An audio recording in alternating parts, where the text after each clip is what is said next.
ఇంకొక అంశం, నరేంద్ర మోడీ గారు చాలా రోజుల తర్వాత ఒక స్పెషల్ ఇంటర్వ్యూ ఒక ఛానల్కు పోడ్కాస్ట్ ఇచ్చారు.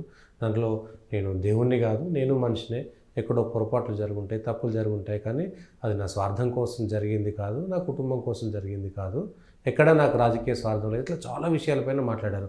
సడన్గా నరేంద్ర మోడీ ఒక పోడ్కాస్ట్ ఇవ్వడం ఏంటి, దాని వెనుక ఉన్నటువంటి మర్మం ఏమిటి, భవిష్యత్తు ఉద్దేశం ఏంటి, ఎట్లా అర్థం చేసుకోవచ్చు? ఇప్పుడు నరేంద్ర మోడీ తరచుగా ఇంటర్వ్యూలు ఇస్తూనే ఉన్నారు. ఆయన సడన్గా పెట్టరు కానీ ఇంటర్వ్యూలు ఇస్తూనే ఉన్నారు, మాట్లాడాల్సింది మాట్లాడుతూనే ఉన్నారు. చాలా టాక్ షోస్లో కార్యక్రమాల్లో ఆయన బహిరంగంగా పాల్గొంటున్నారు, వాటిల్లో మాట్లాడుతున్నారు. ప్రెస్ మీట్లే అరుదుగా ఆయన పెట్టేది. ఎందుకంటే ప్రెస్ మీట్లు ఆయన గుజరాత్ రాష్ట్రంలో ఆయన మీద వచ్చిన ఆరోపణలు, అక్కడ జరిగిన పరిణామాల నేపథ్యంలో ఎందుకో ప్రెస్ మీట్లకి దూరంగా ఉంటున్నారు.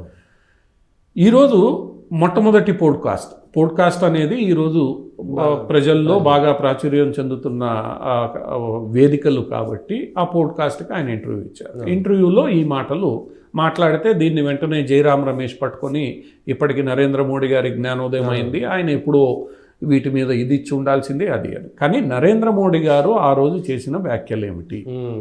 ఆయన నేను దేవుడు అని ఏ రోజు ప్రకటించుకోలేదు. ఆయన ఆ రోజు చెప్పిన మనం భాషని మనం నిశ్చితంగా పరిశీలిస్తే, ఈ భూమి మీద పుట్టే ప్రతి వ్యక్తికి దేవుడు ఒక బాధ్యతో పనో అప్పజెప్పి పంపిస్తాడు, దాని ప్రకారం వాడు పనిచేస్తాడు. నాకు ఈ బాధ్యత అప్పచెప్పారు, ఈ బాధ్యతను నేను నిర్వహిస్తున్నాను. అంతేగాని నేను దేవుని కుమారుణ్ణి లేదా దేవదూతని, దేవుడు నన్ను ఇక్కడ ప్రత్యేకంగా ఎంపిక చేసి పంపించాడని ఆయన ఏం చెప్పలేదు. అందరికీ ఒక్కొక్క బాధ్యత దేవుడు ఇచ్చినట్లే ఈ సమాజంలో నాకు కూడా ఇచ్చాడు, ఆ బాధ్యతను నేను నిర్వహిస్తున్నాను. దాన్ని వీళ్ళు ఎన్నికల సందర్భంగా హైప్ చేసి వక్రీకరించి ఇవన్నీ చేశారు, అది తెలిసిన విషయమే. దాని మీద ఎంత చర్చ జరిగిందో. ఈరోజు కూడా నరేంద్ర మోడీ గారిని దాని మీదనే ఈ పోడ్కాస్ట్లో ప్రశ్న వేసినప్పుడు ఆయన మళ్ళీ స్పష్టం చేశారు, నేను దేవుణ్ణి కాదు, నేను మనిషిని. భారతీయ సనాతన ధర్మం ప్రకారం ఈ గడ్డ మీద పుట్టే ప్రతి మనిషికి ఒక పని దేవుడు అప్పచెప్తాడు, ఆ కర్మ ప్రకారం ఆ పని ఆ మనిషి చేస్తుంటాడు, నా కర్మ ప్రకారం నేను ఈ పని చేస్తున్నా. అంతే తప్ప ఈ పని చేసే క్రమంలో తప్పులు దొల్లుతాయి, మంచి జరుగుతుంది, తప్పులకి నేను క్షమాపణ చెప్తున్నాను. అంటే ఇక్కడ మన ధర్మాన్ని స్వార్థం కోసం జరగలేదు, ఎందుకంటే ఆ విషయం తెలుసు. ఈరోజు నరేంద్ర మోడీ కుటుంబానికి ఆయన ఏదో 100 కోట్లు దోచిపెట్టాడు అని చూస్తే, ఆ కుటుంబం పరిస్థితులు చూస్తే మనందరికీ అర్థమవుతుంది. ఆయన వ్యక్తిగతంగా ఏ రోజు చేసుకున్నది ఏం లేదు. 10 ఏళ్లుగా ఒక ప్రధానమంత్రి ఉంటే ఆయన మీద కాంగ్రెస్ పార్టీ లేదా కాంగ్రెస్ పార్టీ అనుకూల మీడియా, వామపక్షవాదులు ఒక్క ఆరోపణ పూర్తి చెయ్యలేకపోయారు. నిరూపణ సంగతి దేవుడేరు. ఆరోపణ నువ్వు మొదట చేయలేవు. ఆ విషయంలో కాంగ్రెస్ పార్టీ కూడా అంగీకరిస్తుంది. రాహుల్ గాంధీ కూడా 1-2 సందర్భాల్లో ఈయనకేమీ లేదు కాబట్టి ఈయన ఏమైనా చేయగలుగుతాడు, మాట్లాడగలుగుతాడు అన్న అసహనాన్ని ఆయన ప్రదర్శించాడు. ఇప్పుడు ఆయనకి స్వార్థం లేదు. ఆయన ఒక సిద్ధాంతం కోసం, లక్ష్యం కోసం ఒక యుక్త వయసులోనే వచ్చాడు, పని చేస్తూ ఉన్నాడు. ఆ పనిలో వస్తున్న ఏదైతే బాధ్యతలు ఉన్నాయో అవి అందిపుచ్చుకుంటూ ఆయన ముందుకెళ్తున్నాడు. ఆయనకి ఇవ్వబడిన బాధ్యతని ఆయన నెరవేరుస్తున్నాడు, అనేది చేస్తున్నాడు.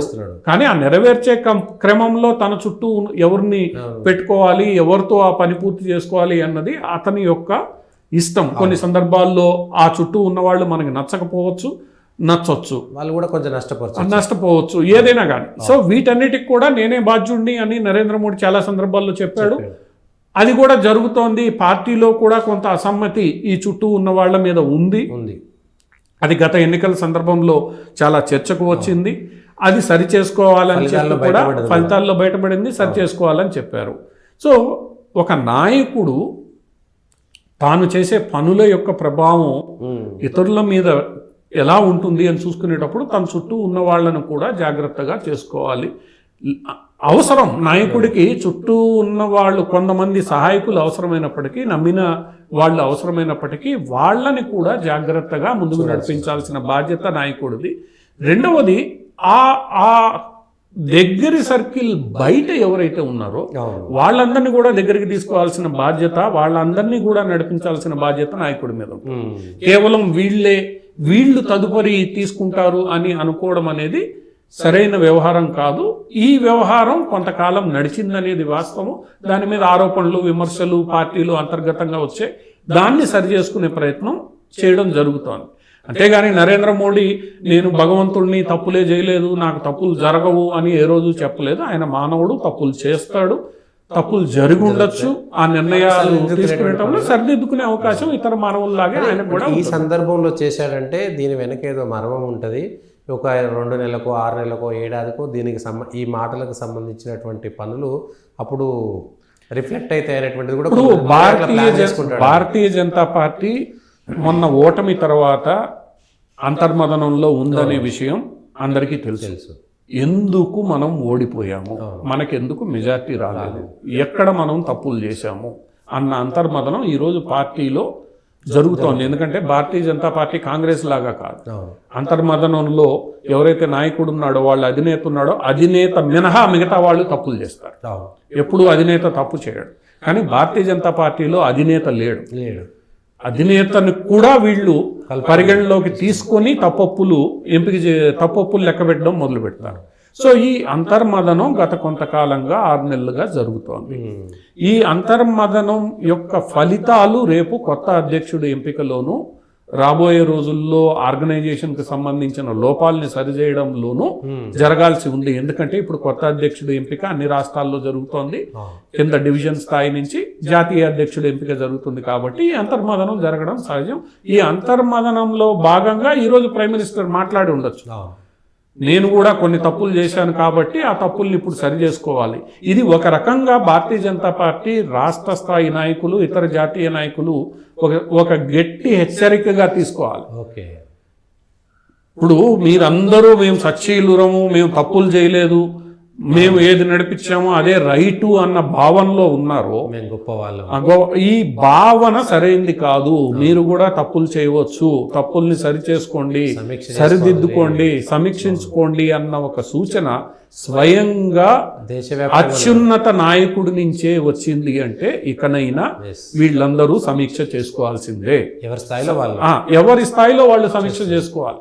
మనం ఎక్కడ తప్పు చేసాం, ఎక్కడ లోపం జరిగింది, ఎందుకు మనం గెలవలేకపోతున్నాం, ఎందుకు ఓడిపోతున్నాం, ఎందుకు మనం విస్తరించలేకపోతున్నాం, దానికి కారణాలు ఏమిటి, నేను ఎంతవరకు దీనికి బాధ్యుడిని, నా చుట్టూ ఉన్న వాళ్ళు ఎంతవరకు దీనికి బాధ్యుడు, నేను ఎంతవరకు సంఘటనలోని కార్యకర్తల్ని, నాయకుల్ని, సానుభూతి పరులని, ఇక్కడ సానుభూతి పరులు కూడా ఉంటారు, కేవలం పార్టీ కార్యకర్తలే కాదు, పార్టీని ముందుండి నడిపిస్తున్న సానుభూతి పరులు ఎన్నికల సమయంలో ఇతరత్ర, దాంట్లో జర్నలిస్టులు కావచ్చు, ఇతరత్ర స్వచ్ఛంద సంస్థలకు సంబంధించిన వాళ్ళు కావచ్చు, వీళ్ళందరినీ కూడా కలుపుకొని వెళ్లాల్సిన బాధ్యత ఈరోజు పార్టీ మీద ఉంటుంది. లేకపోతే మళ్ళా ఇబ్బందులు వచ్చే అవకాశం చూశారు. కాబట్టి సో ఇది ఒక రకంగా భారతీయ జనతా పార్టీలోని నాయకులకు, ఇతరత్ర కార్యకర్తలకు ఒక సూచన అనండి, హెచ్చరిక అనండి, ప్రధానమంత్రి స్వయంగా ఈరోజు చేయడం, సమీక్ష అవసరం అన్న విషయాన్ని నొక్కి వక్కాణించడం, నేను సమీక్షకి బద్ధుణ్ణి అని చెప్పడం, నేను సమీక్షకు పాత్రుణ్ణి అని చెప్పడం, అంటే నేనేదో ఆర్గనైజేషన్ పైన కాదని కూడా చెప్పడం, ఇవన్నీ కూడా ఈరోజు భారతీయ జనతా పార్టీలోని రాష్ట్ర స్థాయి నాయకత్వాలు అర్థం చేసుకోవాలి. వీళ్ళు ఇష్టానుసారం వ్యవహరిస్తూ కలుపుకొని పోకుండా కేవలం తమ కోటరీని ముందుకు తీసుకెళ్తూ ఏవైతే చేస్తున్నారో దానివల్ల ఇబ్బందులు వస్తాయి. ఇబ్బందుల్ని సరిచేసుకోండి, అందరినీ కలుపుకోండి.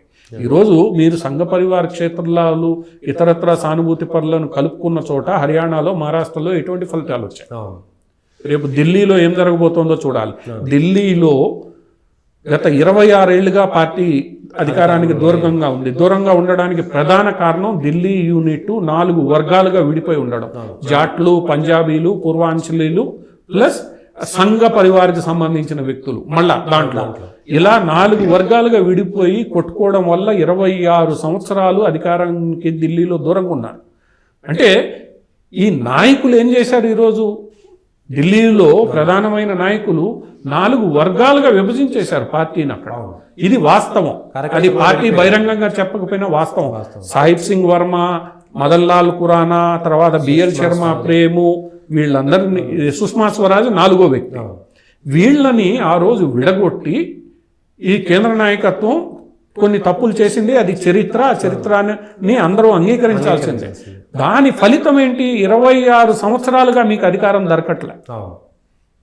అందువల్ల ఎప్పటికైనా ప్రధానమంత్రి ఢిల్లీ ఎన్నికలకు ముందు ఇచ్చిన ఈ సందేశం ఏదైతే ఉందో అది ఢిల్లీకి గట్టిగా వర్తిస్తుంది. అందరూ కలిసి పనిచేయాలి, సమీక్ష చేసుకోవాలి. మిగతా రాష్ట్రాలు ఏవైతే ఉన్నాయో ఆ రాష్ట్రాల నాయకులందరూ కూడా, వాళ్ళు ముఖ్యమంత్రులు కావచ్చు, అధ్యక్షులు కావచ్చు, ఎంపీలు కావచ్చు, ఎవరైనా కానీ, ప్రధాన కార్యదర్శులు కావచ్చు, లేదా ఇతరత్ర బాధ్యతల్లో ఉన్న వాళ్ళు సమీక్ష చేసుకోవాలి. ఎక్కడ మనం విఫలమయ్యాము అన్నది ఈరోజు ప్రధానమంత్రి చెప్పిన స్పష్టమైన సందేశం. దీన్ని ఇతరత్ర కాంగ్రెస్ పార్టీ లాంటి వాళ్ళు ఎన్ని మాట్లాడినా ఆర్గనైజేషన్కి సంబంధించి భారతీయ జనతా పార్టీ అర్థం చేసుకోవాల్సింది ఏంటంటే స్పష్టమైన సందేశం ఇవ్వడం జరిగింది. ఇప్పటికే మోహన్ భాగవత్ గారు ఎవరైతే RSS అధినేత ఉన్నారో ఆయన నుంచి ఒక సందేశం వస్తుంది. ఈరోజు ప్రధానమంత్రి నుంచి కూడా చాలా స్పష్టమైన సందేశం వచ్చింది. మనం ఏం దేవుళ్ళం కాదు, మనం హిందూ ధర్మానికి మనమే ప్రతీకలం కాదు. మనం ఈరోజు ప్రజల్ని కలుపుకోవాలి, తప్పొప్పుల్ని సమీక్షించుకోవాలి, ముందుకెళ్ళాలి.